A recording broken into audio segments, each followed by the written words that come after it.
Auzubillahiminash-shaytanir-rajim. Bismillahir-rahmanir-rahim. Assalamu alaikum, dear students. I wish you all and your family members are doing fine, and all of you will be enjoying good health. So, in our today's lecture, we would proceed with another aspect of the concept of power. In the previous lecture, we discussed about Nye's frames of power, or the classification of power proposed by given by Joseph Nye, who is known as who is well renowned in international politics because of his very contribution to the classification of power. So we discussed about the soft power, hard power, and the smart power concept given by Joseph Nye.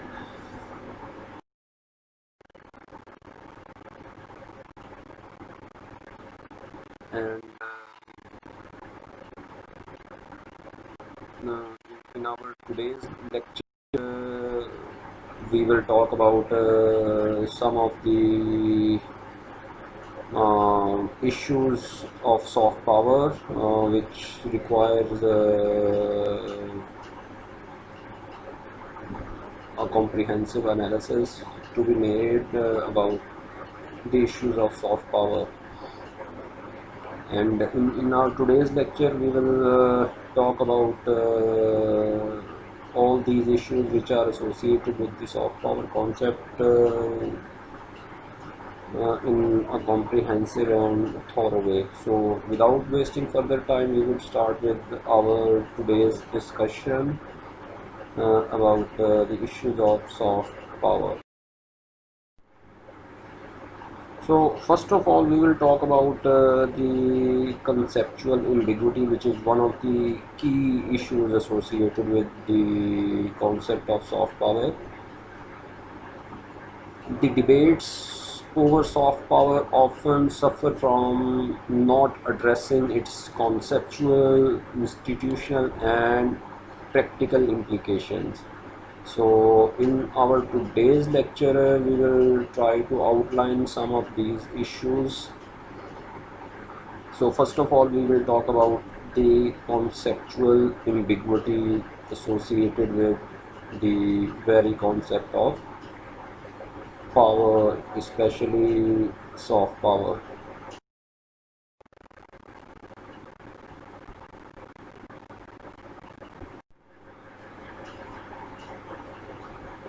So one of the key problems associated with the theory of soft power is the ambiguity with regards to its resources. There are discrepancies with regard to defining resources of soft power. This issue will be addressed here. So to reiterate, the resources of hard power are straightforward and simple. So when we look at the sources of hard power and soft power, we come to know that the hard power sources are very straightforward and simple. Historically, hard power has been measured by such criteria as population size, territory, natural resources, military force, and social mobility. You can see the sources of hard power in this picture on the given slide, and you can see that hard power is comprised of the sources of military power, like natural resources, population size, geography, territory, economic strength, and social mobility. These are all the sources of hard power, which are very simple and straightforward.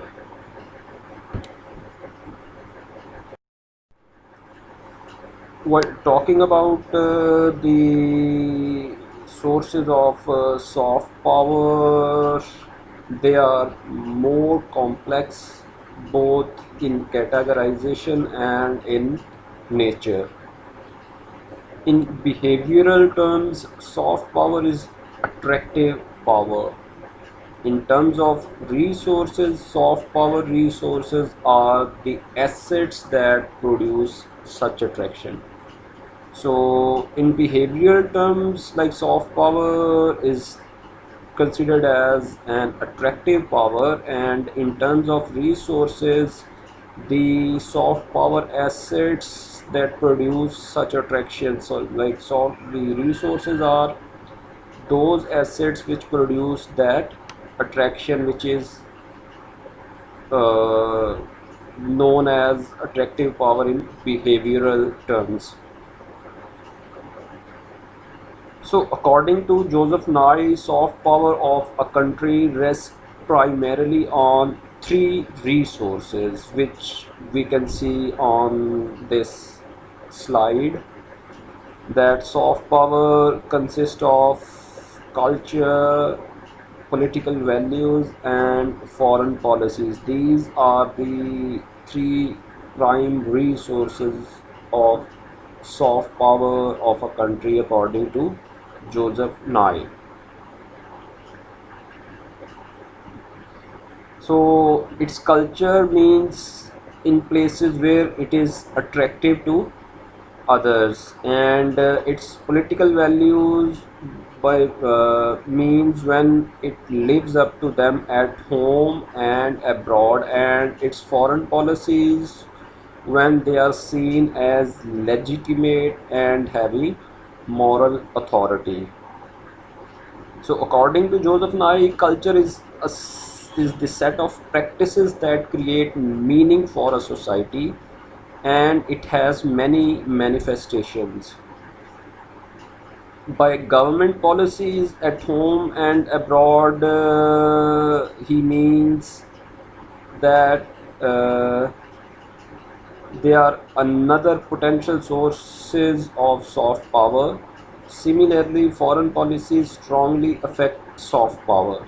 Government policies can reinforce or diminish a country's soft power. And lastly, domestic or foreign policies that appear to be hypocritical and indifferent to the opinion of others or based on a narrow approach to national interest can undermine soft power. So these are the three main sources of a soft power for a country according to Joseph Nye.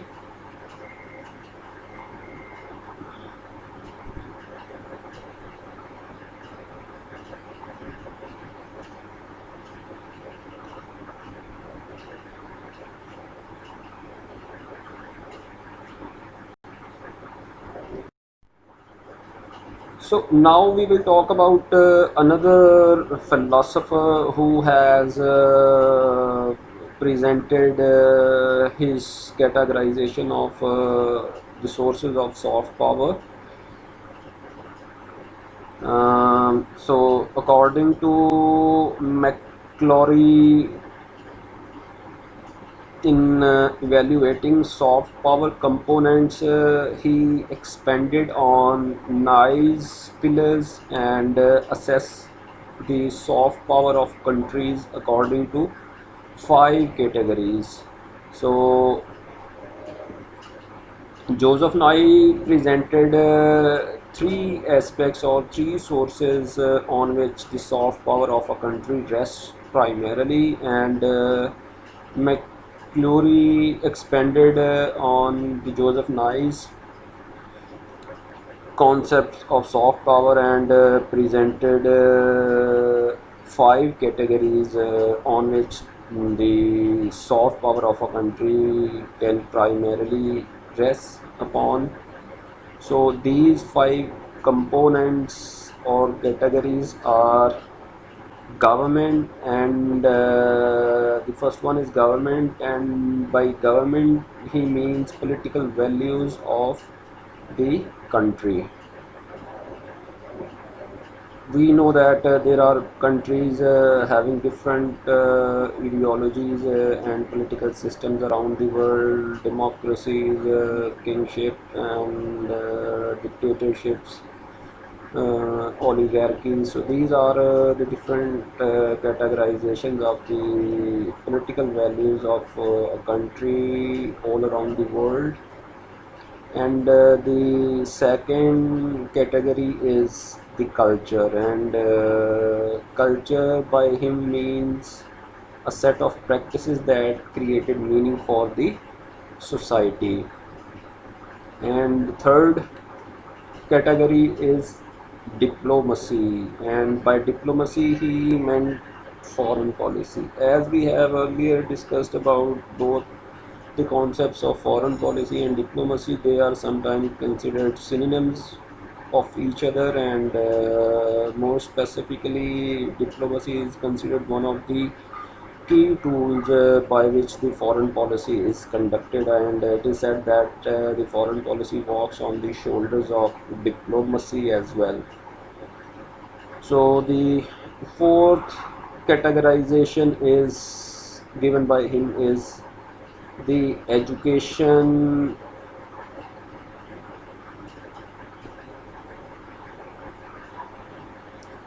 and business innovation.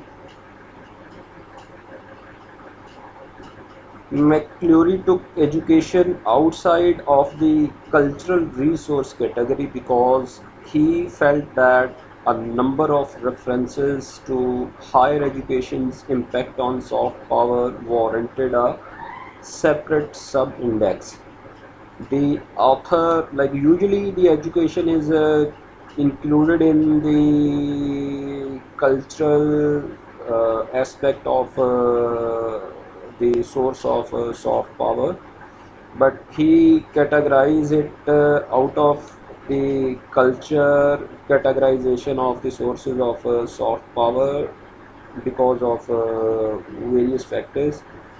The author further added the business innovation sub-index to capture the relative attractiveness of a country's economic model in terms of its openness and capacity for innovation. So these are you can have a look at the five categories of sources of soft power given by McClure, and these are the government, culture, diplomacy, education, and business education. So if we compare these five sources of soft power with Joseph Nye's categorization of power, we would come to know that the two elements of education and business innovation, which are usually considered a part of the cultural aspect of the source of super soft power, they have been mentioned separately over here. So basically the elements of the soft power are not quite different from the ones mentioned by Joseph Nye, but they are just have been categorized as separate sources of soft power by McClure.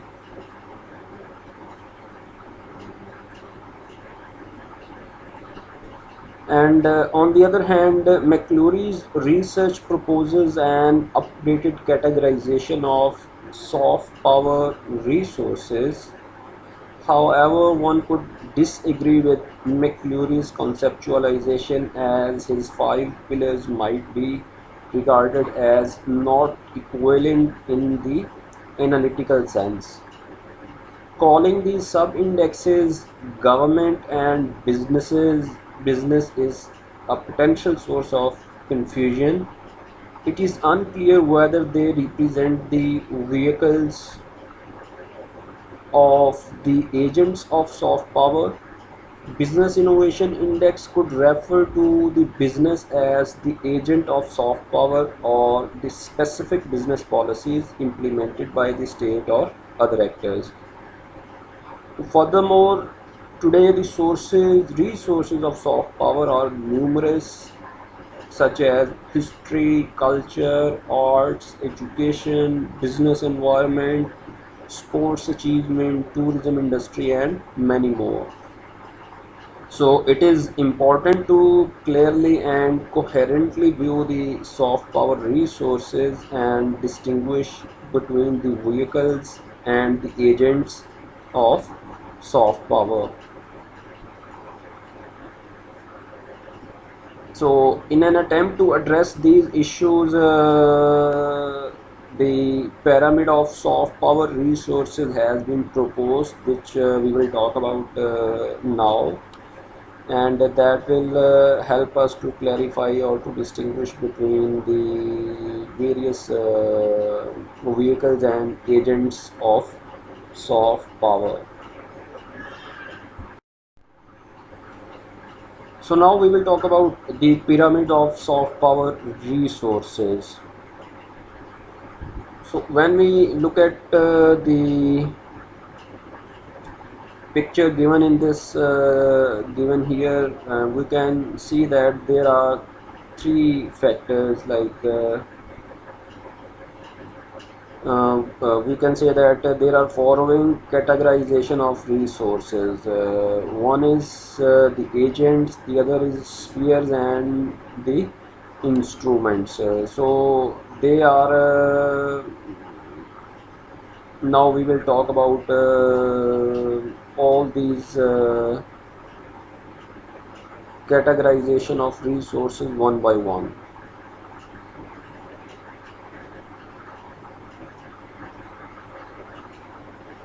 The agents uh, this address when we talk about the agents, this addresses the persons or organizations that create and implement the soft power initiative. So agents are those people or persons or organizations that help to create and implement the soft power initiatives. For example, MNEs, NGOs, private sector, individuals, networks, civil society, hybrids, etc. They all are the examples of agents which help to create and implement the foreign soft power initiatives by, so these are known as the agents. Now we will talk about the pillars. This refers to the spheres where soft power is created.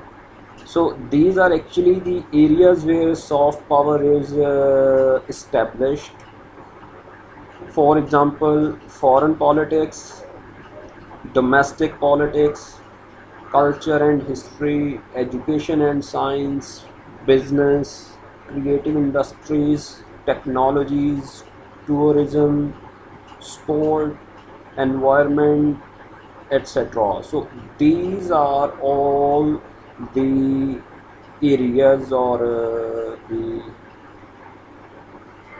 spheres where the soft power is established or created, and this is known as the pillars. And lastly we will talk about the instruments. This addresses the specific instruments or vehicles through which the soft power is activated or instrumentalized.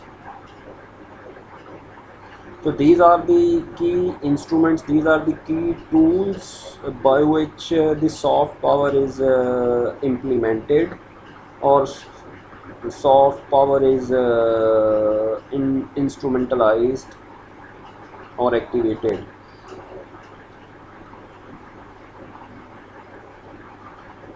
For example, laws and policies, agreements such as domestic, regional, and international programs, for example, in foreign exchanges, cultural diplomacy, nation branding, etc., events, conferences, exhibitions, concerts, symposia, publications, etc. So these all are the instruments through which the soft power is implemented or activated.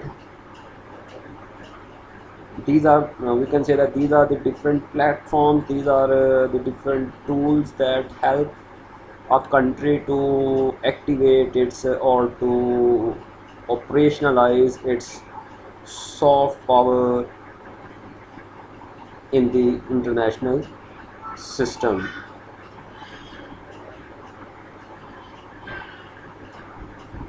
So in overall we can see that the pyramid consists of three levels. The order of the levels has a logical nonce to it.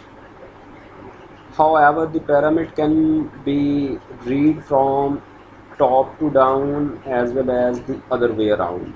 So this pyramid can be read from top to bottom and from bottom to top, top as well. It is important to note that this model does not examine the goals of soft power. The key idea is the examination of the pillars or the resources of soft power, how and where it is activated. So through this pyramid we can visualize the different pillars or different resources of soft power rather than the goals which are pursued through soft power. Let's consider the in order to clarify that we can take the following example. For instance, if one looks at the American Fulbright program, it is a state initiative in the sphere of education. So such initiatives are also being followed by so many other countries, like China is also another country which provides a lot of like scholarships to the students from around the world, and it's a state initiative in the sphere of education usually. So when we look at the American Fulbright program, it is a state initiative in the sphere of education which is realized through the instrument of exchange program, so which is performed through the tool of exchange programs launched by the government.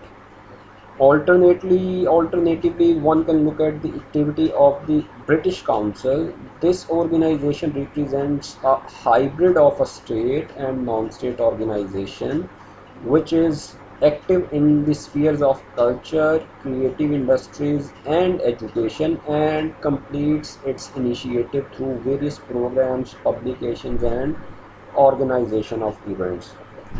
The presented model is a variation of the conceptualization of soft power. Further development is both possible and necessary in this regard. So it is necessary and imperative to note that this model is a work in progress. So this model has been not finalized yet. A lot of research is still going on in this project, and it is known as, this model is known as a work in progress. So I hope you would have understand you would have understood this most of the discussion of today's lecture. And in the next lecture I would like to talk about the soft power actors, because of the key significance of this instrument in the modern politics, and because of its heavy utilization by almost all the states around the world. So I would try to spare one more lecture about the discussion over soft power. And if you have any queries, please feel free to answer your questions through WhatsApp group. And probably today I will inshallah upload all the links, share the links of all the lectures which have been shared with you till now in the LMS system, and I hope you would have get your already got your login IDs of LMS, and you can have another channel to access the lectures shared by me with you people. So wish you all the best, stay happy and healthy, see you next week inshallah. Allah Hafiz.